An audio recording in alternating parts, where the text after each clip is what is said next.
Grandir dans le couple, c'est le titre de l'épisode 11 du podcast Lâche-toi la grappe qui fait suite à l'entretien avec Julia Perrand et au poème guérisseur L'intimité.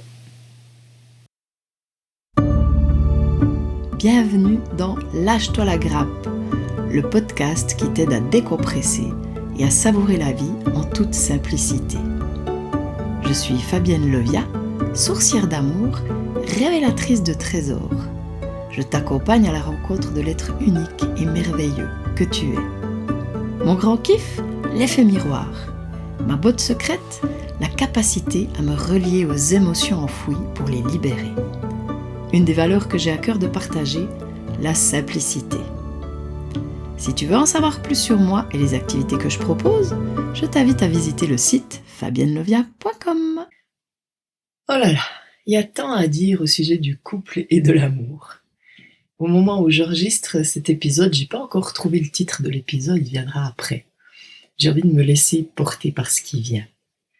Donc, à la suite de l'entretien avec Julia, à la suite du poème L'intimité, à la suite de tout ce qui se passe dans ma vie, à la suite de ce que j'écoute sur le couple, puisque c'est un de mes sujets favoris, j'ai envie de te partager quelques pistes de réflexion, quelques outils, invitations pour vivre de plus en plus épanoui dans ton couple. Déjà avec toi, parce que le couple, il commence déjà avec soi-même. Et c'est par là que j'ai envie de commencer. Ce poème que j'ai choisi, L'intimité, je ne l'ai pas choisi pour rien. Parce que pour moi, c'est vraiment essentiel d'oser se regarder, d'oser être en intimité avec soi, d'oser se montrer vulnérable. Se montrer vulnérable, c'est accueillir nos parts. Les choses, et quand je dis nos parts, c'est toutes nos parts, c'est oser nous regarder en face et ne plus se cacher la vérité. Parfois, on a des choses qui nous traversent, peut-être dont on a honte, peut-être qu'on trouve entre guillemets mauvaises, on a des croyances sur ces choses-là et on les garde à l'intérieur et elles nous rongent. Et l'intimité, c'est d'abord de pouvoir justement se les dire. Ok, j'ai cette pensée-là, j'ai cette idée-là, j'ai cette envie-là, j'ai ce besoin-là, que peut-être je considère comme pas ok, mais pourquoi je ne le dis pas? Pourquoi je ne m'autorise pas à voir que c'est important pour moi? L'exemple qui me vient là, c'est quand moi j'ai divorcé la première fois, j'ai toujours dit ce sera chacun chez soi par la suite. Et ça n'a jamais été le cas. Jamais j'ai vécu avec quelqu'un chacun chez soi. Et c'est allé, hein, mais il y avait ce côté quand même, j'aime bien avoir des moments seuls. Et puis là avec René, j'ai vite senti aussi que j'avais ce besoin, mais que je n'osais pas l'exprimer. Je n'osais pas exprimer parce qu'il y a une part de moi qui se sentait coupable d'avoir ce besoin, qui ne s'autorisait pas à avoir ce besoin, d'avoir des moments seuls, de pouvoir dormir seul de temps en temps. Et tant que je me sentais coupable, si j'exprimais ce besoin d'une certaine façon à l'autre, déjà je l'exprimais maladroitement, je l'exprimais en étant en réaction, mais je n'étais pas entendue dans mon besoin. Je n'étais pas entendue puisque je ne me sentais pas légitime. Et c'est ça qui est important, c'est cette notion de légitimité. Si je ressens ce que je ressens, c'est là, c'est juste, c'est moi, dans le moment, c'est comme ça. Alors il n'y a pas à en avoir honte, il n'y a pas à juger ce que je ressens. Il y a juste à dire ok, à constater, ok, je ressens ça. Pour moi, aujourd'hui, c'est important d'avoir des moments où je peux être seule, dormir seule. Voilà, et c'est ok. Et le jour où j'ai vraiment, où j'ai ressenti cette légitimité, j'ai pu exprimer ce besoin et je n'ai pas eu de remarque de l'autre, je n'ai pas eu de critique ou de... Voilà, c'est passé comme une lettre à la poste, comme on dit. Et ça fait du bien, parce qu'il n'y a pas de honte, il n'y a pas de mal, c'est juste un besoin que j'exprime. Mais j'ai besoin d'abord de me sentir légitime par rapport à ça. J'ai besoin d'être en accord avec ça, j'ai besoin de me dire oui, c'est ton droit. Hein, voilà, donc Première chose, voilà, cette intimité avec soi, accueillir nos difficultés et ça passe aussi justement par, être conscient des blessures qu'on a. Donc dans l'entretien avec Julien, on a parlé plusieurs fois de cette notion d'être conscient. Parce que lui partageait cette idée que c'est déjà bien de se connaître, d'être bien avec soi avant de rencontrer quelqu'un. Et moi ce que je dis, parce que c'est ce que j'observe dans le domaine du développement personnel, c'est ce qu'on dit, sois bien avec toi, et puis le jour où tu es bien avec toi, tu rencontres quelqu'un. Mais il faut pas se leurrer, on n'est jamais bien à 100%, on n'est jamais fini. Enfin moi ça c'est ce que j'observe. Donc est-ce qu'on va attendre d'être parfait, d'être complètement bien avec soi pour rencontrer quelqu'un? Pour moi, ça résonne pas. Par contre, si on a la conscience de cet état, si on a la conscience qu'on est en chemin, qu'on est en train d'apprendre, si on a la conscience qu'on a des failles, si on a la conscience que, oui, d'une certaine façon, sur certains côtés, on attend de l'autre qui remplisse nos manques, eh bien, on va pouvoir prendre le contre-pied de ça, reprendre notre manivelle. Non, je ne suis pas là pour être comblé par l'autre, je ne suis pas là pour que l'autre n'est pas là pour remplir mes manques, c'est moi qui peux les remplir. Mais à deux, peut-être que je vais mieux y arriver, parce que forcément, si j'ai rencontré l'autre, il y a des miroirs. L'autre, il a des mêmes blessures que moi, peut-être différentes un peu, mais on est très semblables, puisque chacun vient chercher chez l'autre quelque chose, mais il y a vraiment des similitudes. Et si, ok, je vais dans cette relation, je suis consciente de ce qui m'anime à peu près, mais j'y vais en me disant, bah tiens, l'autre, il va encore plus mettre l'accent sur ces choses-là. Je vais encore plus les voir.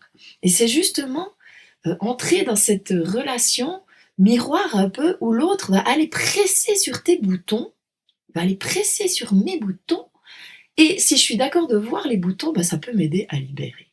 Et ça, je trouve que c'est aussi génial. Mais ça demande une ouverture des deux côtés, parce que c'est pas à sens unique, hein, c'est les deux. Et ça, bah, c'est pas toujours évident d'être sur la même longueur d'onde, de trouver quelqu'un qui a envie de cheminer. Malheureusement, j'observe beaucoup dans les personnes que j'accompagne, dans les couples, enfin, dans les personnes que j'accompagne, bah, qu'il y en a souvent un qui a envie et l'autre qui est en rejet, et il est, le mot m'échappe, en réaction par rapport à ça. Alors en général, quand j'accompagne les couples, bah, les deux sont d'accord puisqu'ils sont là, hein, voilà. Mais il y a quand même aussi des différences de compréhension, des différences, je dirais pas d'évolution parce que c'est pas ça, mais voilà, c'est pas évident quand même. Mais s'il y en a qu'un, c'est encore plus difficile. Mais c'est pas grave, parce que ce que j'observe aussi, c'est que plus la personne est consciente de tout ce qui est en jeu et plus elle va à l'intérieur d'elle et plus elle s'exprime, plus l'autre va le faire. Parce qu'à un moment donné, on peut plus faire autrement, quoi, à un moment donné. Alors il y en a qui sont très obtus, qui ne changent pas, qui ne veulent pas changer, pour qui la peur est trop grande. Donc voilà, à un moment donné, la question à se poser, c'est: est-ce que je veux rester sous les cailloux? Est-ce que je vais continuer à subir ça? Est-ce que c'est vraiment ce que j'ai envie de vivre dans le couple? Et ça, je t'invite à te poser cette question si c'est compliqué et si tu vois qu'il y a vraiment aucune ouverture. Parce que, voilà, des fois, c'est la meilleure solution. Entre parenthèses, ça me fait toujours penser, quand je dis ça, à cette chanson de Pierre Perret qui disait on reste ensemble à cause du gosse, on s'arrache les tifs et on se fout des baffes. On reste ensemble à cause du gosse et on se fout des nions pour voir qui a raison. Combien de couples restent ensemble pour des raisons, justement, pour les enfants, pour la société, pour la famille, par rapport à la religion, gna gna gna. Et qu'est-ce que ça donne? Parce que rester ensemble pour les enfants, ça rend pas service aux enfants, parce que les enfants ressentent notre mal-être, même si on montre que tout va bien à l'extérieur. Donc je pense pas que ce soit la solution. Rester ensemble et se sacrifier, être mal, rester sous les cailloux, non, c'est pas la solution. Mais par contre, comme je dis, si on s'est rencontrés, c'est qu'il y a une raison, et d'être d'accord d'aller creuser, je trouve que c'est cool, mais pas, s'affliger une souffrance, voilà, non, au bout d'un moment, quand c'est trop, c'est trop. Mais voilà, donc être bien avec l'autre, ça passe par être bien avec soi. Donc avec l'autre, l'effet miroir, on peut commencer à libérer nos blessures, hein, parce que l'autre va appuyer sur nos boutons. Et ça, c'est magique. Et quand les deux sont d'accord de voir, ça peut vraiment donner quelque chose de grand. Et puis après, bah, c'est toutes ces choses, comme on disait, importantes.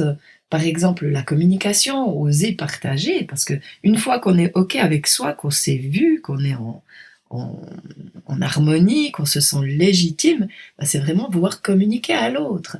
C'est pouvoir, apprendre de l'autre et apprendre de l'autre, comment on apprend de l'autre? Déjà en l'observant, mais c'est aussi, bah, plus l'autre se connaît, plus il peut partager qui il est, plus il peut exprimer ses besoins et plus on peut aller dans ce sens.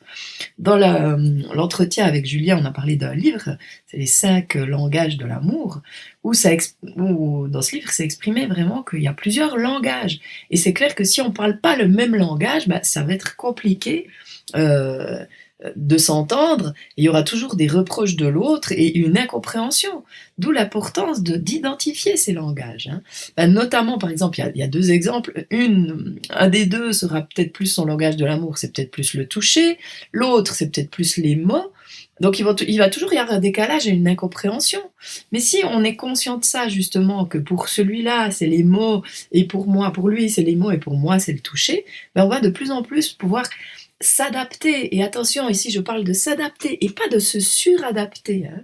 Il n'est pas question de s'oublier de nouveau hein, par rapport à l'autre, mais des fois faire différemment, d'essayer autre chose.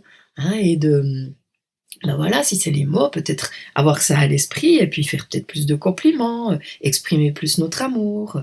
Voilà, c'est sortir entre guillemets de sa zone de confort hein, pour faire un petit peu différemment. Et j'écoutais dernièrement un podcast où elle disait que l'amour, ça s'apprend, la sexualité, ça s'apprend. Oui, on nous l'apprend pas à l'école. Et parfois on croit que oui, ben c'est naturel, ça doit se faire tout seul. Non. Et dans le couple, typiquement, on a à apprendre à s'apprivoiser soi-même et à apprivoiser l'autre, à le décoder. Mais si on ne sait pas décoder soi, c'est un peu compliqué. Donc plus on se comprend, plus on se voit, plus on peut exprimer qui on est, plus l'autre peut nous voir, et plus on peut voir l'autre. Hein. Et ça peut être magique. Et Julien parle notamment quand il donne son exemple, que tous les deux, dans son couple, ils ont leur langage de l'amour, c'est le même, c'est passer des moments de qualité ensemble. Ben, c'est merveilleux. Et quand on est conscient que c'est ça nos moments, ben, c'est cool en fixer de ces moments. Hein. Par exemple, voilà, mettre dans l'agenda, ne pas attendre qu'on n'en puisse plus pour faire quelque chose ensemble, parce que c'est nécessaire. Et c'est nécessaire et c'est enrichissant et c'est voilà et ça fait du bien. Mais parfois la vie, elle nous on se laisse entraîner dans le tourbillon de la vie et on oublie. Donc si ça c'est important pour toi, bah, mets en place des moments, mets des plages, mets dans ton agenda, moment juste pour moi ou moment avec lui ou avec elle. Hein. Euh, c'est important. Et ce qui est quand j'ai divorcé la première fois enfin après avoir divorcé la première fois on va dire, avec le deuxième mari j'avais dit j'aimerais bien qu'on fasse un pacte d'amour. Et puis il avait rigolé quand je lui ai dit ça. Et puis plus ça avance, plus je me dis ouais, c'était quand même une super idée parce que le pacte d'amour c'était quoi? C'était s'engager à entretenir la flamme tout le temps, s'engager à être actif pour entretenir cette flamme parce que souvent, qu'est-ce qui se passe? Bah, au début, justement, c'est tout feu, tout flamme. On est dans ces questions d'hormones et voilà. Et puis, petit à petit, la routine s'installe. Petit à petit, si on reste dans nos blessures et tout, petit à petit, on va se renfermer, on va moins oser dire. Et puis ça peut devenir monotone. Et puis, après, ça va tellement loin qu'on ne sait plus comment faire. On ne sait plus. Alors que si depuis le début on se dit ok ben on va mettre en place des petites choses, on va se faire des petits cadeaux si c'est notre langage, on va s'organiser des petits voyages si c'est ce qu'on aime, on va faire ça régulièrement, s'inviter au resto, mettre en place des petits moments, même aussi fixer des moments où on va faire l'amour par exemple. Alors il y en a quand je dis ça ils disent ouais mais on va pas mettre dans l'agenda les moments où on fait l'amour. Et pourquoi pas? Pourquoi pas? Parce que ce que j'observe moi qui ai tendance des fois à être beaucoup dans le faire, hein, des fois que je suis dans quelque chose, dans le travail, je suis absorbée, je ne vois pas le temps passer, et qu'est-ce qui se passe le soir? Je suis crevée. Et ben voilà, j'ai peut-être pas l'idée ou pas l'envie, j'ai juste une envie de me coucher, mais rien d'autre. Alors que si dans l'agenda, c'est noté, si dans l'agenda, je le note, parce que parfois, je le fais, pendant des moments, j'expérimente des choses, bah, quand je les fais, et là, voilà, je vais bientôt remettre ça au goût du jour. Quand je l'ai fait, c'était noté, je me préparais, c'était un moment privilégié, c'était rien que pour nous, donc j'attendais pas, je travaillais pas comme je travaillais pas toute la journée, je me préparais.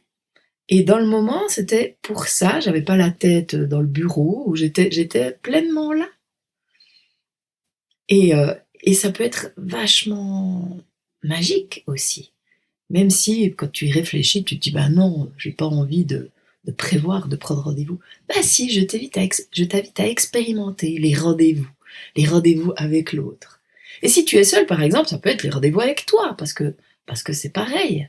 Prendre des moments où il y a rien de prévu, juste avec soi-même. Et ça peut être un moment où, par exemple, on va à la rencontre de notre corps.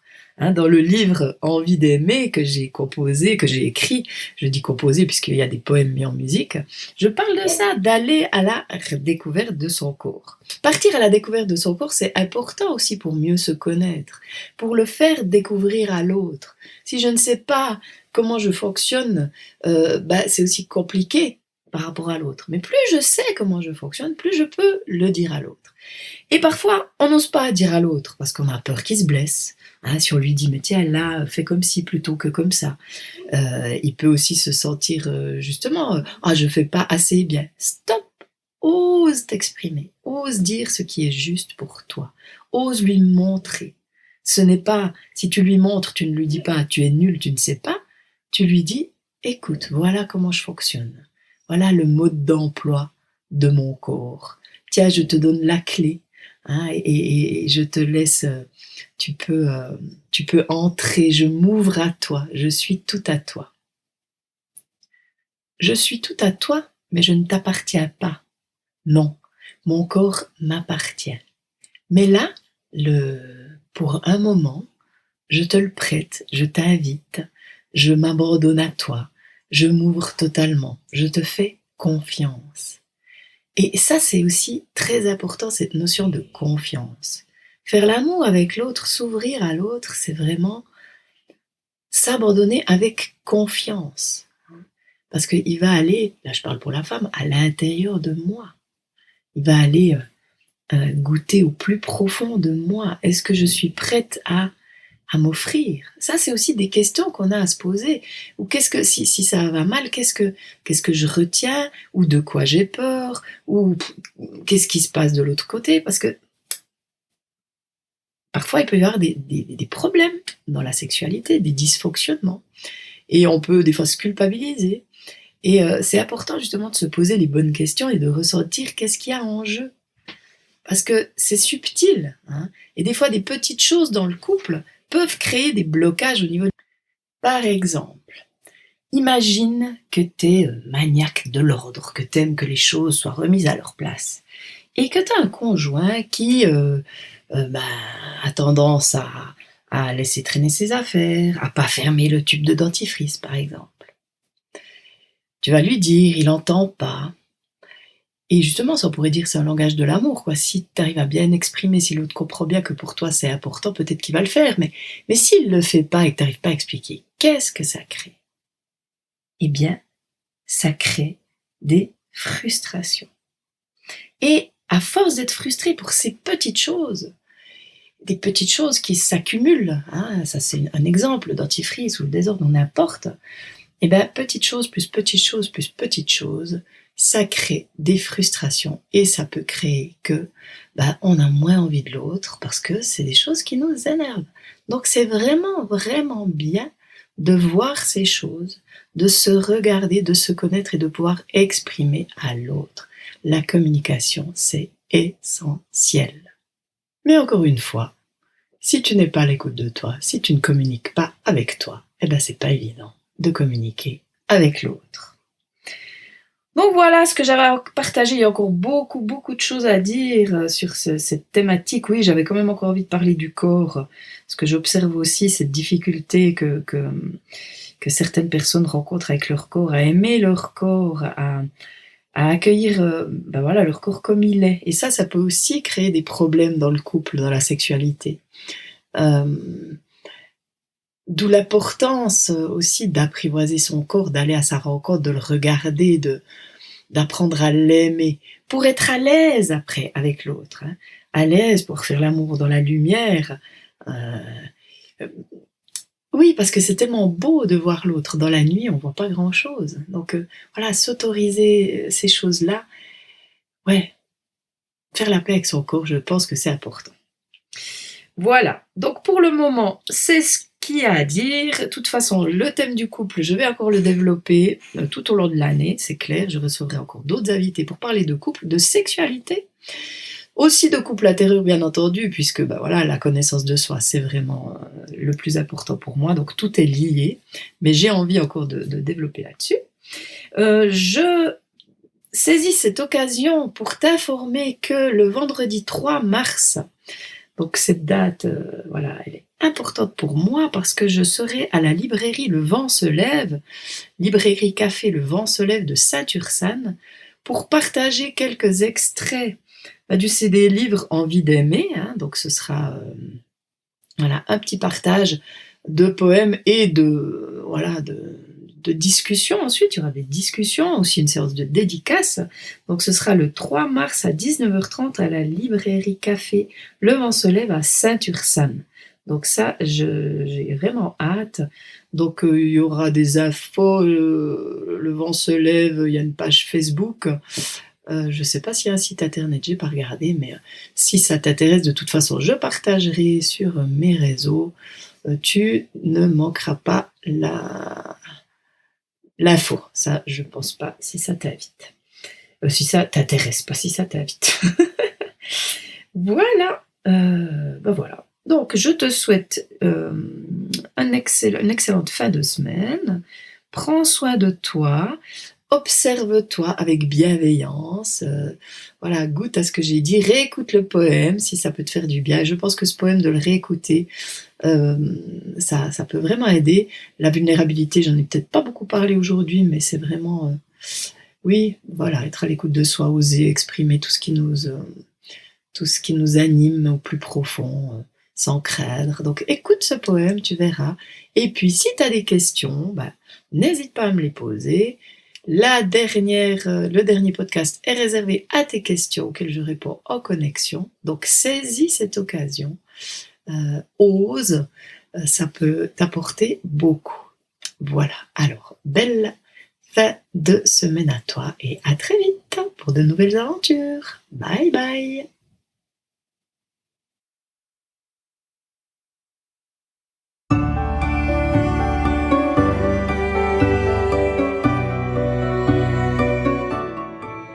Tu apprécies le contenu que je partage? Tu penses que ça peut faire du bien à d'autres? N'hésite pas à donner un avis et des étoiles. Tu peux bien sûr également t'abonner sur l'une des différentes plateformes pour être informé des prochains épisodes. Enfin, si tu as une ou des questions en lien avec le thème du mois, merci de me les envoyer à l'adresse fabienne@fabiennelovia.com au plus tard le 4e lundi du mois. Tu voudras bien mettre Question Podcast comme sujet et m'indiquer ton prénom et ta date de naissance pour que je puisse me connecter au mieux à ton énergie. Je me réjouis de ces futurs moments de partage et je te dis à très vite pour de nouvelles aventures.